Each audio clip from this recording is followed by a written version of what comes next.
ఏపీలో టీడీపీ జనసేనలతో కలిపి భారీ బహిరంగ సభ ఏర్పాటు చేసింది బీజేపీ.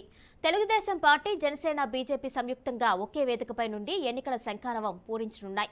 ఇందుకు పల్నాడు జిల్లా చిలకలూరిపేట మండలం బొప్పుడిలో ఇవాళ జరగనున్న ప్రజాగళం బహిరంగ సభ వేదిక కానుంది. సభను 3 పార్టీలు ప్రతిష్టాత్మకంగా తీసుకుని ఏర్పాట్లు పూర్తి చేశాయి. ఈ సభకు ప్రధాని మోదీ హాజరు కానున్నారు. ఈ నేపథ్యంలో పోలీసు యంత్రాంగం కట్టుదిట్టమైన భద్రతా ఏర్పాట్లు చేశారు.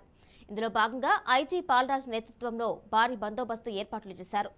బందోబస్తు విధుల్లో మొత్తం 3,900 మంది పోలీస్ అధికారులు, సిబ్బంది పాల్గొంటున్నారు.